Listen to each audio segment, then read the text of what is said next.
What's up? What's up? What's up, everybody? Welcome to Thirsty Thursday. We're gonna mix it up a little bit today. Demay is out of town. We kind of flipped the schedule. We're gonna be doing a premiere a little bit later of one that we recorded while we were in Louisville with Zach. Had a good time. Had some bourbons. Sat and had some bourbons and just talked. It's going to be actually really exciting because Zach is not your typical lawn care guy because he's also a lawyer. And yeah, it's interesting because we have two people in the community that went from lawn care into law, and in that order, as a matter of fact, and of course Jesse Biscayne and Zach, and Zach has maintained his lawn business. Time's up. As It's over. Yes, it is over. Has maintained his business as well as his law business. So it's a super unique um, talent that has entered the lawn care community, especially being able to manage both those both of those careers. So anyway, what I wanted to do is just pop on live for 30 minutes or so, and have a chat with everybody, and then also get you the opportunity. If you want to call in and ask questions, by all means, please do. And I'll go ahead and clue everybody in a couple of things that we're working on in the background. I want to say first and foremost, thank you to Dr. Shaddix for coming on to the show. The feedback we got from that was just unbelievable, absolutely unbelievable. And I promise we were going to have him on again because there's so much more we want to talk about. And it was difficult for us to get to all the things we wanted to talk about because of time limits, right? And so of course we had to geek out and get all that shit over with first, and then as we started to get into a rhythm, it was like, holy shit, we've been doing this for 3 hours. All right, we gotta start to wrap it up, right? So that's one of the things that ends up happening, and it is what it is. But the beautiful thing about having people on multiple times is that you can get through that introductory period to be able to improve the efficiency of the communication, and then get to the types of things that you want to get to as deep as you want to get into them, of course. And so we're trying to do this with other people too. We would love to have Dr. Michael Woods on. We're in communications with him, talking to some boys up in the Northeast, and want to get them on as well. Some PhD candidates up there, and so that should be on the fun side of things, right? Because pre-dissertation type research stuff, and provide a unique perspective too, because they are not wholly ingrained into academia at that point. And that was also one of the beautiful things about Dr. Shaddix as well too, who is post academia career of just working with shit that genuinely interests him, right? And the beautiful thing about it is that when you're not really beholden to anyone, you get to do only the shit that interests you. And lucky for us, the shit that interests him are things that are highly actionable and applicable to what we do day in and day out. Now, obviously, I don't treat lawns anymore for a living, but it's something I'm still very much vested in, and I'm very vested in it, especially from the chemistry standpoint, right? Because in manufacturing, the different types of chemical reactions, soil interactions, allows me to take a look at the body of available inputs that are out there and figure out how to formulate them in such a way to be able to maintain solubility and thus elicit some sort of response from the plant, right? Like, for instance, how can you take an input like ferrous sulfate, make it soil applied, and keep it and make it available to the plant, right? Well, the obvious way is to turn that into like an EDHA chelate, but there are certain things that you can do from a manufacturing standpoint to assist that without having to use that exact chelation method. Anyway, it keeps me young, sharp, and active and creative. And I'm 36 years old now. I probably have 10, maybe 14 years of creativity left before I'm on the steep downward decline. And so, at this point of my life and this point of my career, it's imperative to me to get as much of this into my brain as humanly possible, because the countdown has started to for intellectual proficiency to begin declining, right? And so You got to get it all in while you can get it in. That being said, if you would like to call in 304-804-7277, there's 304-80 grass, or that's 304-804-7 ass. However you want to go about that, the line is open if you would like to call in. If not, I promise my ego is big enough that I can continue to sit up here and talk about everything, and nothing simultaneously. Also, if you have questions and you want to put them into the chat, I can get to them that way too. I'm not looking at the chat right now, but you know what I am going to go ahead and do is I'm going to open this so I can see the chat. Hey, Matt, And yes, I'm going to pull up a link that someone sent us with no context. yeah, I'm going to put it up on the screen here. It is yeah. called uh, Through Thoughtful Practices, Lawns Can Be Climate Friendly. Oh, yes. Let's take a look at And this. I think I sent you that link maybe in the Discord. Hmm. Might have Hmm. messaged it to you. Yeah, I did. I'll throw it in the And YouTube chat too. first things first here, go Beavers. A big fan of Oregon State for more reason than one. And the second piece of this is thank you for someone finally acknowledging this, right? How long have we been going through this paradoxical wormhole of just shitting on any and everything that is related to lawns, right? It's just so much fun, maybe not for you, but for me, I like to argue. I don't know why. It is a thing that I have. I have a broken brain syndrome that I enjoy arguing because I like hearing other people's thoughts and opinions. And so I like to hop onto the Twitter sometimes and just type into the search bar lawns or fertilizer or whatever phrase of the day you feel like putting in, and engaging in controversy, right? Because again, I like to argue. So shout out to Oregon State for going ahead and being like, you know what?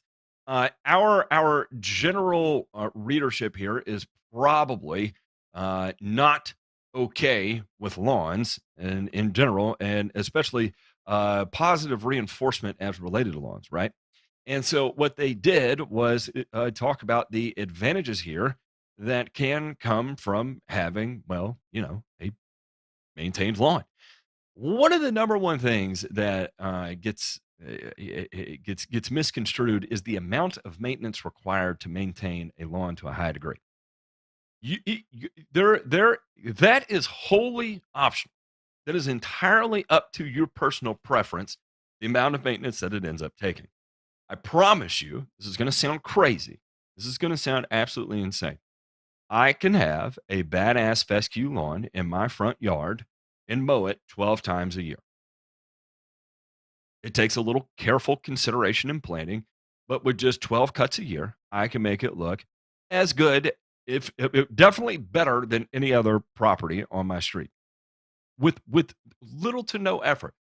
With certainly with fewer mowings, and I'm not even talking about using growth regulators. I don't even need to use a growth regulator to do this. It's just timing everything, right? And being okay with it being a little tall. Now, a couple things that I have to my advantage is that I've got some strategically placed shade trees too, right? That helps make that happen. It's also the direction that my house is facing. So this idea that it just requires shit tons and shit tons and shit tons and shit tons of time, effort, maintenance, and money is really a facade, right? Now, if you are going for the type of playing surface that you would see at Augusta National, then yes, by all means, every blade of grass on that golf course is designed to impact the playability of that golf course. That is not what we're often doing with a residential lawn. A lot, the majority of the time, what we're going for there is aesthetic, right? Aesthetic. We're not manipulating playing surfaces. We're not manipulating ball roll. We're not concerned about tear from cleats and juking that's going to be taking place out on the field. And so it's a completely different name of the game. And if you can be strategic about it, like for instance, turning off the water when you don't want to cut it all the time. You don't have to input the the effort into it to still get a high degree of output, right? Because I promise you, The one thing that I hate, and I have been very transparent about this, I hate mowing grass. I hate mowing grass. There's a lot of things in this world that I hate, and I promise you, somewhere near the top of that list is mowing grass. In fact, I hate mowing grass so much that when I did treat lawns for a living, when people ask me if I mowed lawns for a living, I would want to vomit. And I mean that. So, I hate mowing grass. So the idea of minimizing effort and time and maximizing efficiency based on your desired output, I am 100% in line with. I think about it now from working in manufacturing, right? It's all about efficiency to achieve a desired output, right? So there you go. So a couple things they notice that they highlight in this article here is that one the climate friendliness of lawns, and a couple of things several things to note here that is 100% should be at the top of everyone's list when they talk about getting rid of lawns, are the secondary effects that you end up losing by getting rid of a lawn. Number one, stormwater runoff. Now, a lot of people out there that are going to be watching this do not understand the complexity and issues that revolve around stormwater management. Jay Pink and I, we live in the mountains of East Tennessee, right? And so with significant elevation changes from neighborhood to neighborhood, street to street, you may have hundreds of feet of elevation change from just across a couple streets. And if you think about it, as neighborhoods get built in on these various elevations and plains, what you see is the installation of impervious surfaces, right? So think about it: roads, roofs, driveways. Impervious surface meaning that there's going to be no absorption of water that falls, right? And so what you're doing, what you have to do is figure out some way to retain and or divert that water. Now, diversion of water creates its own set of issues because you have to pipe it somewhere. And then eventually you have to bring an end to the pipe to the pipe, right? Um, and so when you get rid of the pipe, where does it end up going as it travels downhill, right? So a lot of these strategies that are employed of building these new neighborhoods are only finite, right? And then so as the next neighborhood goes in, you're probably catching stormwater runoff of impervious surfaces at your new neighborhood. And then what ends up happening is then all of a sudden you built a $300,000 house and your bottom floor ends up catching 6 inches of stormwater runoff as a result of the neighborhood built at a higher elevation, right? Grass is an unbelievable manager of stormwater runoff, right? And do you know why? Because it is a permeable surface, right? So it is going to slow the horizontal movement of water and provide a point of infiltration and time for infiltration, right? One of the things you see now in commercial and residential developments is a property being able to retain a 1 inch rainfall on site, right? And this can become extremely problematic if you have like a zero lot line property, right? Because the majority of your property, your property may be 3,000 square or 2,000 square feet, and your roof line alone may be 1,800 square feet, and so you got 200 square feet of surface, and this doesn't even include your patio to be able to retain a 1 inch rainfall, right? So now you're talking about installing cisterns and underground holding tanks and all this other stuff that can become extremely costly and difficult to do, right? And more of these 1 inch rainfall containment regulations are being written into HOAs and stuff. So if you think you're going to get away from it, unfortunately, you will not. It's going to show up any and everywhere. Um, so grass is one of the great remediators of stormwater runoff, right? And imagine if you took a quarter of all your impervious surfaces and replaced them with grass, then you're talking about a significant increase in the amount of infiltration that could take place, and thus the less water you have to deal with diverting or piping or containing somewhere else. Reduction of urban heat, right? So we all know uh, uh, asphalt, concrete, roofing shingles hold a phenomenal amount of heat, right? And think about synthetic turf. How many times I've had DeMay share on this show? I can't tell you how many times a laser temperature reading of the surface of a synthetic turf field coming in at a cool 140, 150, 160 degrees Fahrenheit. That's crazy. That is crazy. So, the advantage there of grass is that you're going to see a significant reduction in surface temperatures as a result of, well, the presence of grass. And it's not even comparable. Where you may have a surface temperature of 104 degrees on turf grass, you may have a temperature of 140 degrees on synthetic turf or asphalt, or whatever the case may be. How many times have you seen people take an egg and cook it on a sidewalk? That's not just a euphemism that people use. That people actually do it in the South, and everybody points and laughs and talks about how hot it is, and then goes and cools off sitting under a shade tree with the water hose running over their head. Well, you sit under the shade tree in the grass with the water hose running off over your head because it's cool enough to be able to sit on the fucking grass versus sitting on a concrete surface where it would literally begin to burn your skin. So there we go.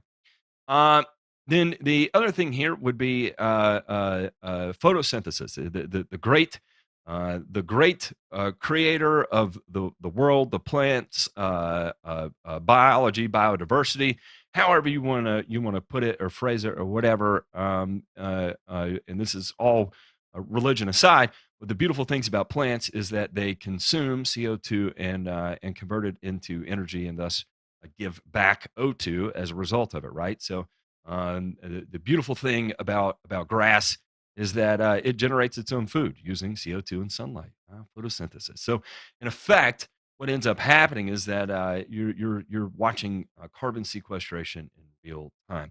Now, I did see some questions about electric mowers, and look, 100%. Go If ahead, you if cowboy. you if you want to use an electric mower, that's great. I think it's an awesome thing. He said, "Do you think the average homeowner will be disappointed with the current electric mowers?" I have no idea. I hate mowing grass. I hate using a gas mower. I would hate using a battery powered mower. I do know battery technology in over the years has improved phenomenally, and we get to see the explosion of technology on that front. And so I'm sure they're actually great and are working really, really, really well. And that's why we're beginning to see it in even on the commercial side of things, right?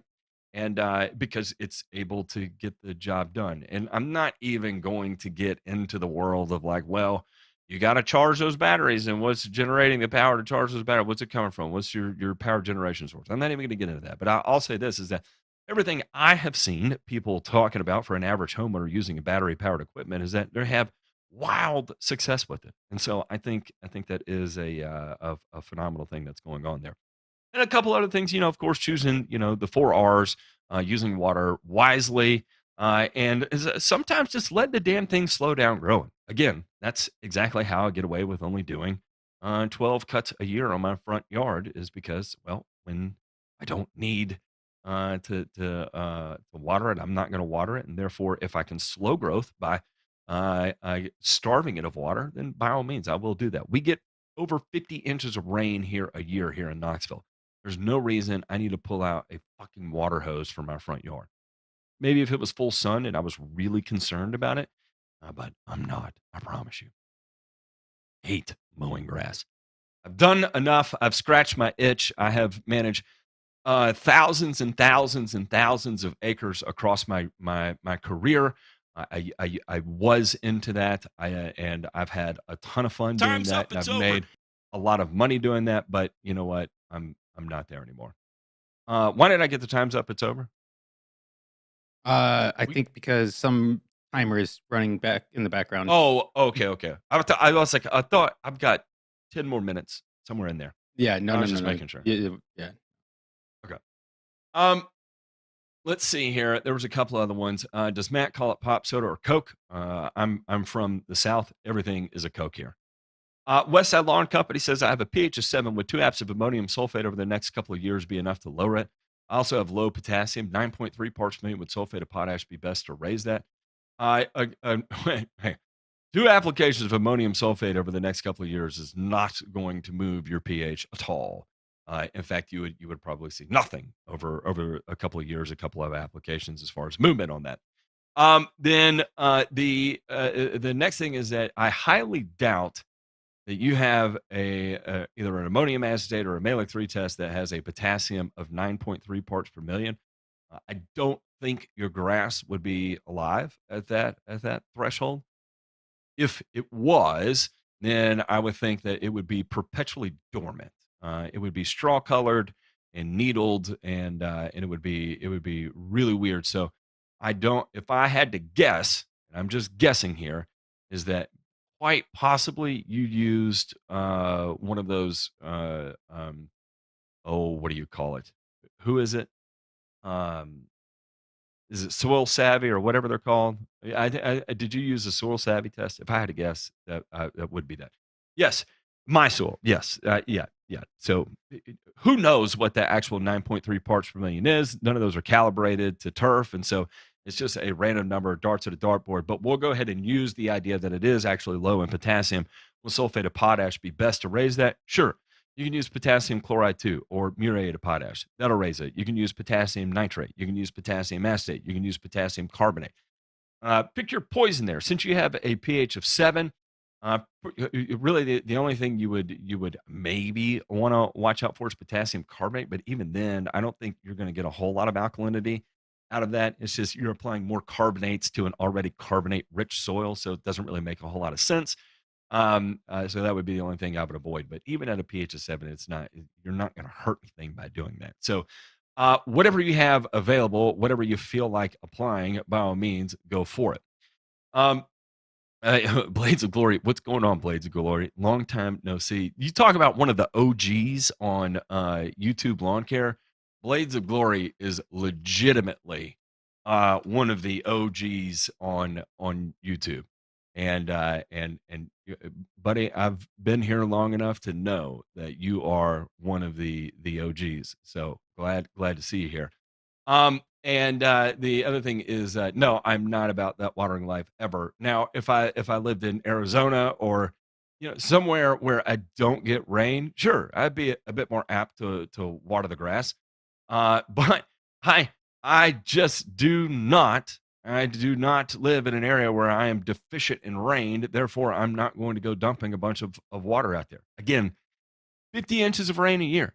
Stormwater management is an issue here because we are constantly being inundated with heavy amounts of rainfall.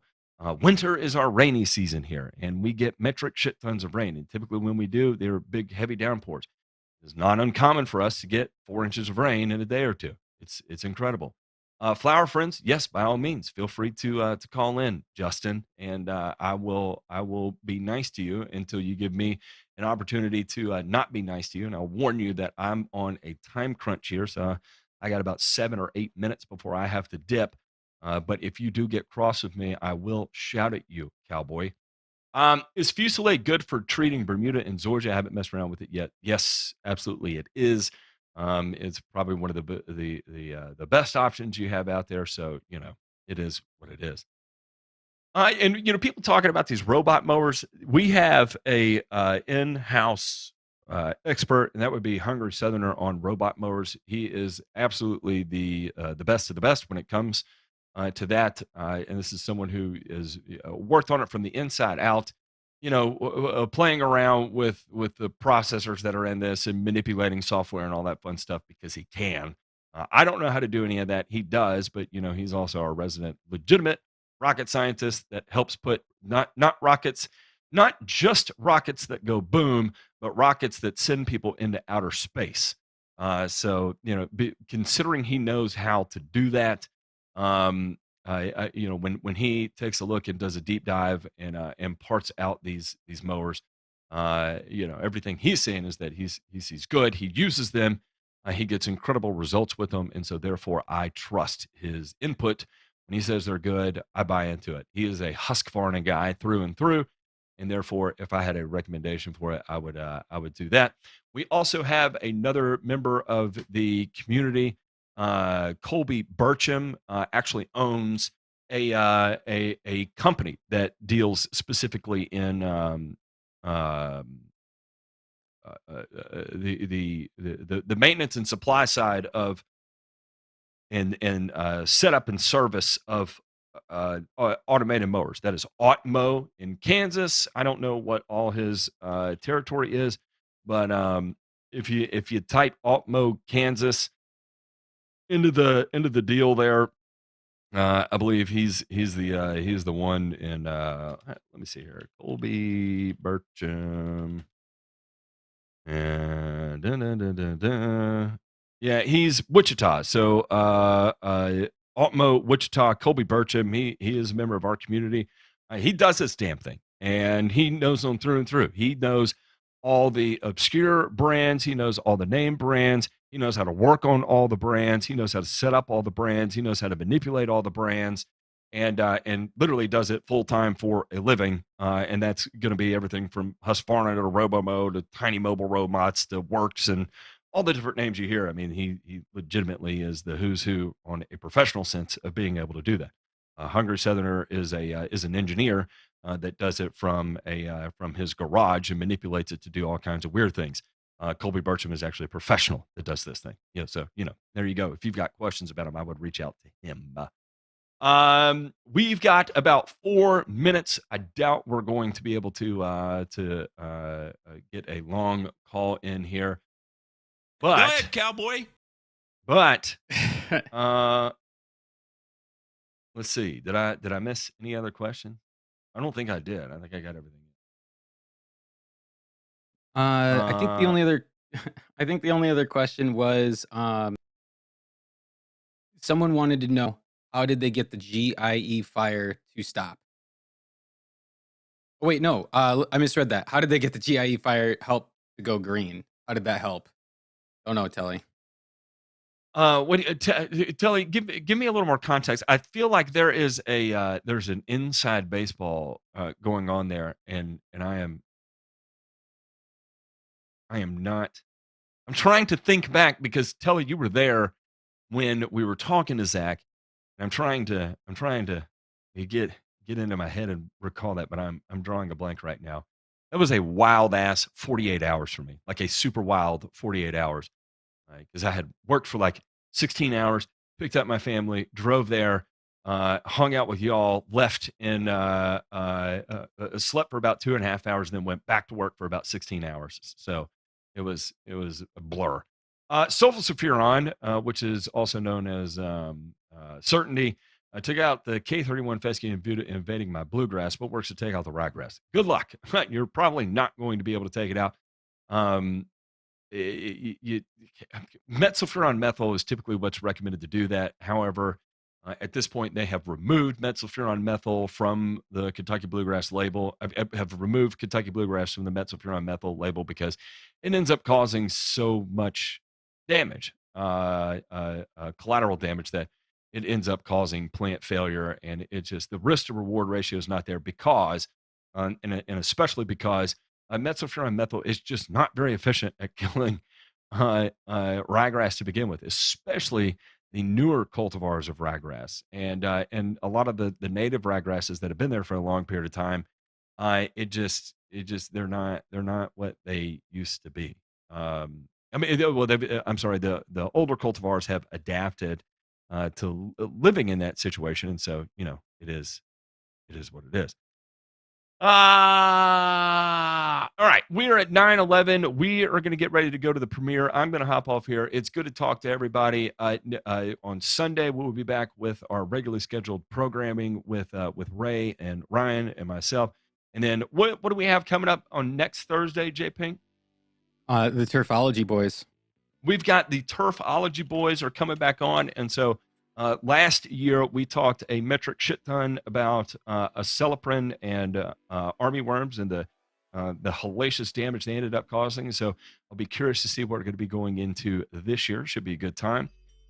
Safe travels to DeMay that's out there. Ray, I love you as always, and don't don't shank your neighbor tonight if you don't have to. But if you do have to, call me and I'll help you however I can because, you know, you and I both are into that kind of thing. All right. Love y'all. Have a good one. Bye.